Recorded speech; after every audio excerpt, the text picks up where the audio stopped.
வணக்கம் நண்பா, welcome to கிரிக்னிட்டோ. வரலாறு காணாத விலைக்கு போன பேட் கம்மின்ஸ் 2 பிரம்மாண்ட சாதனை. வாங்கியது எந்த அணி?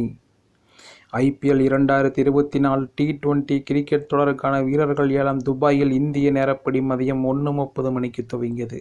அதில் பங்கேற்ற 333 வீரர்களில் தங்களுக்கு தேவையானவர்களை வாங்குவதற்காக ஆரம்பத்திலேயே அனைத்து அணிகளும் போட்டியிட்டன. அந்த ஏலத்தில் முதலாவதாக 2023 உலக டெஸ்ட் சாம்பியன்ஷிப் ஃபைனல் மற்றும் உலகக்கோப்பை ஃபைனல்களில் ஆஸ்திரேலியாவை வெற்றி பெற வைத்த டிராவிஸ் ஹெட் 6.8 கோடிக்கு ஐதராபாத் அணிக்காக வாங்கப்பட்டார். அதைத் தொடர்ந்து ரோவன் போவல் ராஜஸ்தான் அணிக்காக வாங்கப்பட்ட நிலையில், நியூசிலாந்தை சேர்ந்த இளம் வீரர் ரச்சின் ரவீந்திராவை சென்னை சூப்பர் கிங்ஸ் 1.8 கோடி என்ற குறைந்த தொகைக்கு வாங்கி அசத்தியது. குறிப்பாக 2023 உலகக்கோப்பையில் 523 ரன்கள் குவித்த அவர், அறிமுகத் தொடரிலேயே அதிக ரன்கள் அடித்த வீரராக மாபெரும் உலக சாதனை படைத்தார். அதன் காரணமாக குறைந்தது 5 கோடிகளுக்கு மேல் செல்வார் என்று எதிர்பார்க்கப்பட்ட அவரை சென்னை குறைந்த விலையில் வாங்கியது ரசிகர்களை மகிழ்ச்சியடைய வைத்தது.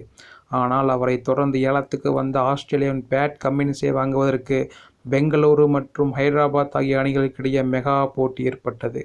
அதில் எதிரணிகளுக்கு கொஞ்சம் சளைக்காமல் பணம் போனாலும் பரவாயில்லை, விட்டுக் கொடுக்க கூடாது என்று கங்கணம் கட்டிக்கொண்டு ஏலம் கேட்ட ஹைதராபாத் கடைசியில் 20.50 கோடி என்ற பிரம்மாண்ட தொகைக்கு பேட் கம்மின்ஸை வாங்கியது அனைவரையும் வியப்பில் ஆழ்த்தியது. இதன் வாயிலாக 2008 முதல் இதுவரை நடைபெற்ற IPL ஏலத்தின் வரலாற்றில் 20 கோடிகளுக்கு மேல் வாங்கப்பட்ட முதல் வீரர் மற்றும் அதிக தொகைக்கு விலைபோன வீரர் என்ற 2 மாபெரும் சாதனைகளை பேட் கம்மின்ஸ் படைத்துள்ளார். இதற்கு முன் 2023 சீசனில் இங்கிலாந்து வீரர் சாம் கரன் 18.5 கோடிக்கு பஞ்சாப் அணிக்காக வாங்கப்பட்டதே முந்தைய சாதனையாகும். இருப்பினும் 2023 சாம்பியன்ஷிப் ஃபைனலில் இந்தியாவை தோற்கடித்து கேப்டனாக கோப்பையை வென்ற அவர், 2023 ஆஷஸ் தொடரில் இங்கிலாந்துக்கு எதிராக கோப்பையை தக்க வைத்து அசத்தினார்.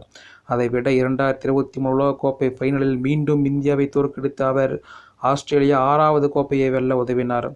அப்படி ஒரே வருடத்தில் 2 ICC உலகக் கோப்பைகளை கேப்டனாக வென்ற காரணத்தினாலும் நல்ல வேகப்பந்து வீச்சாளராக இருப்பதாலும் பேட் கம்மின்ஸ் 20.50 கோடிக்கு விலை போனதில் ஆச்சரியமில்லை என்றே சொல்லலாம். இருப்பினும் கடந்த காலங்களில் இதேபோல் பெரிய தொகையை கொடுத்து வாங்கிய வீரர்கள் அசத்தாத நிலையில் ஹைதராபாத் அணியின் இந்த முடிவு சரியாக இருக்குமா என்பதை பொறுத்திருந்தே பார்க்க வேண்டும். இந்த வீடியோ பிடிச்சிருந்தால் லைக் பண்ணுங்கள், கமெண்ட் பண்ணுங்கள், ஷேர் பண்ணுங்கள், மறக்காமல் சப்ஸ்கிரைப் பண்ணுங்கள் நண்பர்களே. நன்றி, வணக்கம்.